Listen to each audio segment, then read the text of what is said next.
Hier, Maverick Viñales poste une story et il fait savoir que tous ses articles sur son départ anticipé, c'est n'importe quoi, qu'il roulera pas en superbike et qu'il ira au bout de l'année comme son contrat le dit. Ton sec, message clair, dossier fermé. Sauf que ce matin, Tech3 publie un communiqué et l'Espagnol est forfait pour Silverstone. Remplacé. Et pas par un pilote sorti de nulle part, non, par Pol Espargaro, le pilote d'essai maison de KTM, 24 heures entre le démenti et le forfait. 24 heures. Alors qu'est-ce qui s'est vraiment passé entre ces deux annonces? Et pourquoi personne dans le paddock a l'air surpris? Et je vais être clair tout de suite parce que je veux pas de malentendus. La blessure, elle est réelle. Elle est même toute nouvelle et elle est signée de sa main. Le problème, il est pas là. Le problème, c'est le moment où elle tombe. Parce que cette lésion, elle arrive pile quand il y a de l'eau dans le gaz entre Viñales et KTM, pile quand le constructeur autrichien cherche, d'après motorsport.com, à raccourcir l'histoire. Et derrière ce forfait, il y a bien plus qu'un week-end. Il y a sa fin de saison, il y a sa place chez Tech3 et il y a 3 semaines de silence complet jusqu'à Aragon. 3 semaines où tout peut se décider sans que personne parle. Bon on commence par la version officielle parce qu'elle est très précise. Pendant la trêve, le clan Viñales a continué à chercher pourquoi il récupérait pas la force en rotation externe du bras gauche alors que la rotation interne, elle, s'était nettement améliorée. Et c'est ça le détail que presque tout le monde a zappé. Sur une partie du mouvement, il progressait vraiment, c'est l'autre qui bloquait et personne comprenait pourquoi. Les nouveaux examens ont donné la réponse. Le sus épineux, le tendon opéré, celui qu'on suit depuis des mois, il est guéri. Mais il y a une petite déchirure de l'infra-épineux juste à côté que personne avait vu jusqu'à la semaine dernière. Personne. Ni après la chute du Sachsenring en 2025, ni après l'opération d'avril pour retirer la vis qui s'était desserrée dans l'os. 1 an de galère, une opération, des mois de rééducation, et on trouve la pièce manquante à la fin de la trêve.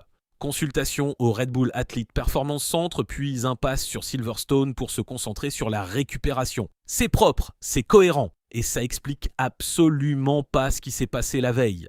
Parce que si on remet les dates dans l'ordre, ça devient tout de suite moins confortable. Le 2 août, motorsport.com sort une info. KTM étudierait la meilleure façon de se séparer de Viñales tout de suite dès Silverstone. Et l'article va plus loin, il donne déjà le nom du remplaçant, Pol Espargaro. Il parle aussi de la tension entre le pilote et le constructeur et de la relation qui s'est refroidie avec Günther Steiner, le patron de Tech3. À prendre avec des pincettes à ce moment-là, rien n'est officiel. Le 3 août, l'Espagnol répond. Pas avec un communiqué léché, non, en story, à chaud. Je vous lis ces mots. Il a écrit « La semaine dernière, j'étais au centre APC et on commence à comprendre pourquoi je n'arrive pas à récupérer.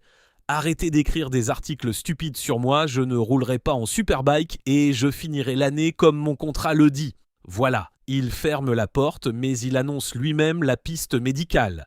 Le 4 août au matin, Tech3 annonce le forfait et c'est lui qui signe la déclaration. Il explique « De nouveaux examens médicaux ont montré que même si mon sus épineux est complètement guéri, j'ai aussi une petite déchirure de l'infra-épineux qu'on n'avait pas vue jusqu'à la semaine dernière. » Même homme, même semaine, et la veille, il annonçait déjà ses examens lui-même. Ah, et au passage, il y a encore un truc dans cette histoire, et c'est le plus gênant. L'article stupide du 2 août, celui qu'il démonte publiquement, il annonçait presque ça. Une éviction à Silverstone et Pol Espargaro sur la moto. 2 jours plus tard, c'est un forfait médical qui arrive, alors soit c'est une coïncidence, soit tout le monde voyait la même chose venir. Et si c'est les coulisses du paddock que vous venez chercher ici, abonnez-vous à la chaîne parce que ce dossier-là est très très loin d'être fini. Parce que le choix du remplaçant, il raconte beaucoup de choses. Quand une équipe bouche un trou pour un seul week-end, en général, elle prend le pilote disponible le plus proche. Là, KTM sort son pilote d'essai officiel, celui qui développe la RC16 du nouveau projet et qui a fait ses débuts en MotoGP chez Tech3.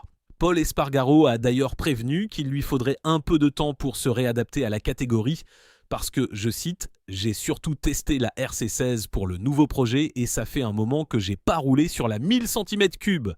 Donc le constructeur autrichien sort son homme du développement de la machine de 2027 pour couvrir une place en MotoGP, sauf qu'il avait déjà remplacé Vignals 4 fois en 2025.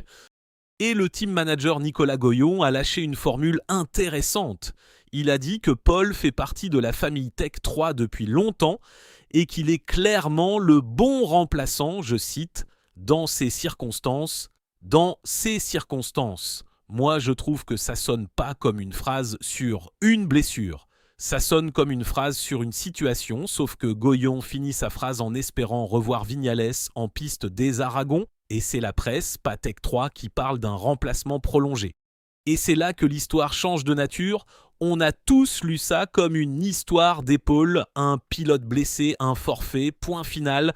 En vrai, ça n'a jamais été ça. C'est une histoire de calendrier. La vraie question, elle n'a jamais été de savoir si Maverick Viñales est capable de piloter. La vraie question, c'est qui décide de la date à laquelle il arrête de rouler pour KTM.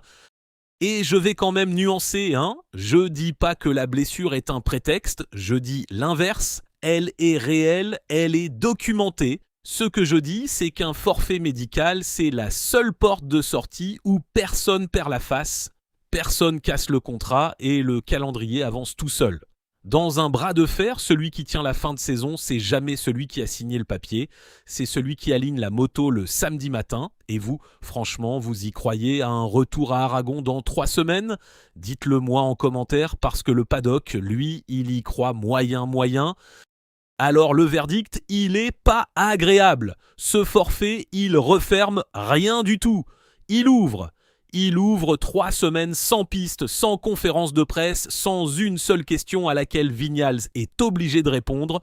3 semaines où la seule chose qui existera, c'est ce qui se raconte en coulisses. Et pendant ce temps-là, Pol Espargaro va rouler avec la Tech 3. Et si ça se passe correctement, la question à Aragon, ce sera plus de savoir comment va son épaule, ce sera de savoir s'il revient vraiment. Le démenti du 3 août, il a rien clos. Il a juste daté le début de la fin. Le seul truc que l'Espagnol contrôle encore aujourd'hui, c'est sa rééducation. Le reste, sa fin de saison, la date de sa sortie, tout ça se décide ailleurs, sans lui. Sa place pour la suite, elle, est déjà perdue. Tech 3 roulera sans lui l'an prochain. J'espère que cette vidéo vous a plu. Et si elle vous a plu, n'hésitez pas à la liker, la partager et lâcher votre avis en commentaire. Vous êtes plutôt Team Viñales qu'on pousse vers la sortie pendant qu'il est à terre ou plutôt Team KTM qui protège son projet avec un pilote qui peut plus rouler à 100%. Et pourquoi ? On se donne donc rendez-vous très vite pour la suite.